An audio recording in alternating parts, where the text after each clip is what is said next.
Used in a vehicle. एक जो गाड़ी होती है उसमें इलेक्ट्रिकल और इलेक्ट्रॉनिक सिस्टम कौन कौन से होते हैं और उनका उपयोग क्यों किया जाता है और वो कैसे काम करते हैं, है ना। हमने ये पढ़ा था इलेक्ट्रिकल और इलेक्ट्रॉनिक सिस्टम, गाड़ियों में जो भी यूज होता है उसको काम करने के लिए इलेक्ट्रिक पावर चाहिए होती है, पढ़ा था ना। अगर इलेक्ट्रिक पावर नहीं होगी तो इलेक्ट्रॉनिक और इलेक्ट्रिकल सिस्टम काम करना बंद कर देता है। इस बात को आपने नोटिस करना, ठीक है। अब जो इलेक्ट्रिकल सिस्टम होते हैं, इलेक्ट्रॉनिक सिस्टम होते हैं, इसके एग्जांपल हमने पढ़ी थी। गाड़ियों में इलेक्ट्रिकल सिस्टम जो हेडलाइट्स वगैरह आ गई, tail lights, rear light, parking light और इंडिकेटर्स होते हैं बहुत सारे, है ना, फॉग लैंप्स होते हैं, वो आ गए इलेक्ट्रिकल में जो हमें गाड़ी की बॉडी में बाहरी तौर पे दिखता है। उसके बाद गाड़ी के अंदर स्टीरियो सिस्टम होता है ना, एसी सिस्टम होता है, उसके बाद ईसीयू लगा होता है गाड़ी में। वो सारी आती है इलेक्ट्रॉनिक चीजें। कैसी होती है? इलेक्ट्रॉनिक चीजें, ध्यान रखना इस बात का, ठीक है। अब जितने भी ये इलेक्ट्रिकल और इलेक्ट्रॉनिक सिस्टम है इनको काम करने के लिए चाहिए पावर, इलेक्ट्रिक पावर। इससे पहले कि हम इलेक्ट्रिकल और इलेक्ट्रॉनिक सिस्टम को पढ़े और समझे, पहले हम लोग ये पढ़ रहे हैं कि जो इलेक्ट्रिकल पावर होती है उसके कुछ फंडामेंटल यूनिट्स होते हैं, उनके बारे में पढ़ रहे हैं। सबसे पहले हमने किया था एम्पियर, एम्पियरेज।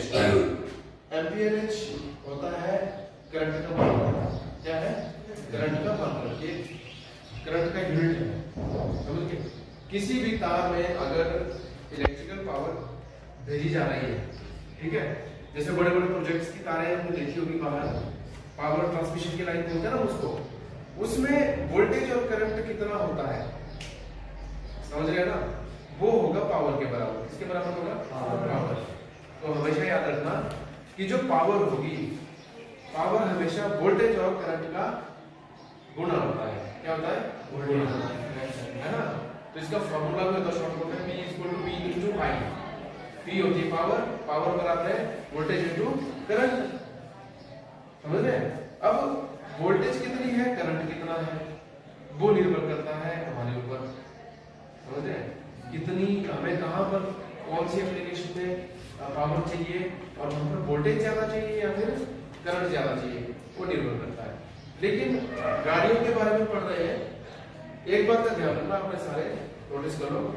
गाड़ियों के बारे में जब भी बात होगी तो हमेशा याद रखना 12 वोल्ट डीसी पावर यूज होती है, 12 वोल्ट डीसी पावर, ठीक है। ये क्वेश्चन पेपर में पूछा जाता है कि गाड़ियों में कितने वोल्ट की पावर यूज होती है, तो आपने बोला 12 वोल्ट की। तो कितने वोल्ट की? 12 वोल्ट। और 12 वोल्ट वो भी कौन से? डीसी के। किसके? डीसी मतलब डायरेक्ट करंट। कौन सा करंट? जितनी भी आपकी बैटरियां होती है ना, ये सारी होती है डीसी पावर सोर्स। कौन सा पावर सोर्स? डीसी।